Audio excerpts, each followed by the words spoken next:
Good morning students. आज मैं आपको बताऊंगा कि जो ट्रांसफ़र फंक्शन होता है एसी सर्वोमीटर का वो किस तरीके से निकाला जाता है। सबसे पहले हम लोग फिगर बनाते हैं। उस फिगर में हमारा एक्चुएटिंग सिग्नल्स होता है, ये हमारा सर्वो मोटर होता है और यहाँ पे हमारे पे कॉइल्स होती हैं जिसके अक्रॉस हमारा ईबी वोल्टेज होता है।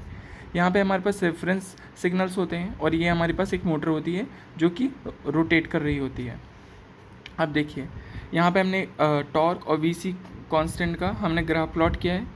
ठीक है, यहाँ पे जो VC1 है वो ग्रेटर होता है VC2 से, ये ग्रेटर होता है VC3 से। ठीक है, अब नाउ ड्यू टू टॉर्क की वजह से क्या होगा, टॉर्क की मदद से हम लोग सकते हैं कि TM जो होगा वो डायरेक्टली प्रोपोर्शनल होगा VC के, और हम लोग यहाँ जो हमारे पास TM आएगा उसको KVC लिख सकते हैं, है ना। अब देखिए यहाँ पे जो एक K होता है इसको हम लोग tau of M upon VC लिख सकते हैं। यहाँ जो टाउ ऑफ M है ये हमारा एक्चुअली में स्टॉलिंग टॉर्क होता है, इसको हम लोग स्टॉलिंग टॉर्क लिखते हैं। ठीक है, और ये जो होता है ये हमारा कंट्रोल वोल्टेज होता है, ये हमारा क्या होता है, कंट्रोल वोल्टेज होता है। ठीक है, इसके ये हमने लिख दिया यहाँ से। तो हम एक तरीके से ये बोल सकते हैं कि हमारा जो टाउ ऑफ एम है वो एक्चुअली में क्या आया, KVC आया। तो ये पहली इक्वेशन आ गई। अब दूसरी इक्वेशन आएगी, now we can also write T is equal to MW0। ठीक है, ये MW0 हो गया। ये MW0 ये जो है ये हमारा एक्चुअली में स्पीड है। ठीक है, स्पीड है। ये हमारा क्या है, ये एक्चुअली में टॉर्क है। इसको हम लोग TM ही लिख सकते हैं, वही TM सेम वाला। ठीक है, अब देखिए ये हमने लिख दिया, ये हमारा कांस्टेंट है। जैसे हमने इसके लिए कांस्टेंट लिया था वैसे ये M भी एक कांस्टेंट है, इसको कांस्टेंट लिख दीजिए। अब देखिए अगर हम लोग नेट वैल्यू निकालेंगे और हम लोग एक चीज़ और लिख सकते हैं कि M is equal to tau of M upon W0। तो हम लोग उसको ऐसे लिख सकते हैं कि ये हमारे पास एक स्टॉलिंग टॉर्क है, स्टॉलिंग टॉर्क है, और ये जो है W मतलब ओमेगा नॉट, ये एक्चुअली में नो लोड स्पीड है। ठीक है, ये हमारी नो लोड स्पीड है। सो हम लोग TM को क्या लिख सकते हैं, MW0 लिख सकते हैं। और ये जो इक्वेशन, ये हमारे पास सेकेंड इक्वेशन, उन दोनों इक्वेशन को इक्वेट करें तो नेट वैल्यू क्या लिख सकते हैं, नेट वैल्यू को लिख सकते हैं KVC प्लस MW0। तो ये इक्वेशन हमारे पास बन जाएगी। अब हम लोग जानते हैं डैम्पिंग की वजह से एक फार्मूला हमारे पास बनता है, वो डैम्पिंग फार्मूला आपको पढ़ाया जाएगा फर्स्ट यूनिट में, ये मैं आपको सेकेंड यूनिट के बारे में बता रहा हूँ। तो देखिए डैम्पिंग फार्मूले के हिसाब से हम लोग यहाँ लिख सकते हैं कि J dW/dt, ये J हमारा ये वाला है फैक्टर। ठीक है, ये हमारे पास J हो गया। और क्या लिख सकते हैं, FW0, ये हमारा टाउ ऑफ M के बराबर आएगा। अगर इसको हम लोग S डोमेन में कन्वर्ट कर देंगे तो देखिए S डोमेन में क्या लिख सकते हैं, SJ ओमेगा S छोटा सा s plus W of S। ठीक है, WS और यहाँ F हो जाएगा, ये टाउ ऑफ M है। इस टाउ ऑफ M की जगह मैं क्या लिख सकता हूँ, ये वैल्यू डाल सकता हूँ। देखिए ये वैल्यू इसकी जगह, टाउ ऑफ M की जगह ये वैल्यू यहाँ पर डाल सकता हूँ। देखिए इसको डाल देता हूँ तो ये हो जाएगा KVC plus M of W0। ठीक है, ये लिख दिया मैंने, देखिए ये मैंने यहाँ से लिख दिया। अब देखिए इसको मैं दोबारा से यहाँ रिपीट करके लिख देता हूँ कि S of W0 of S छोटा सा, ये मल्टीप्लाई नहीं है एक्चुअली में, WS लिखा है, ये मतलब W0 ऑफ S है एक्चुअली में, ये W0 ऑफ S कर दीजिए अब इसको छोटा सा। ठीक है, और ये हमारे पास क्या हो गया, KVC plus M of W।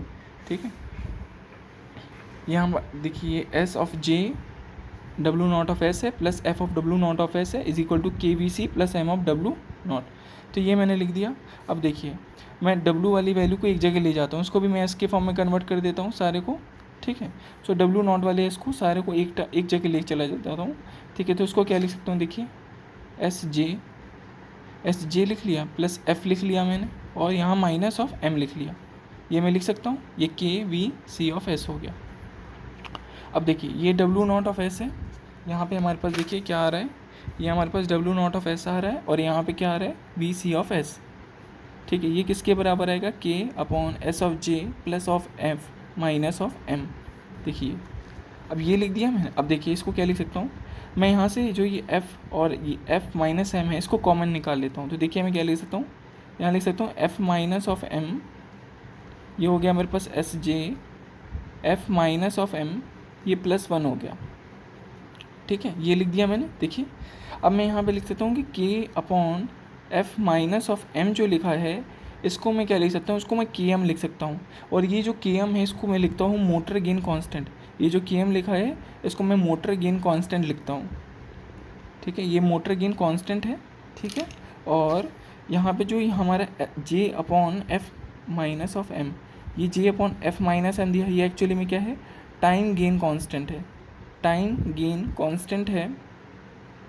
और इस टाइम गेन कांस्टेंट को मैं किससे रिप्रेजेंट कर सकता हूँ, ये जो मेरे पास टाइम गेन कांस्टेंट आया है, यहाँ पे जो मेरे पास टाइम गेन कांस्टेंट आया है इसको मैं कैपिटल टी और छोटा सा एम, अब इसको टाउ मत समझिएगा, ये कैपिटल टी और छोटा सा एम लिखा हुआ है टाइम गेन कांस्टेंट।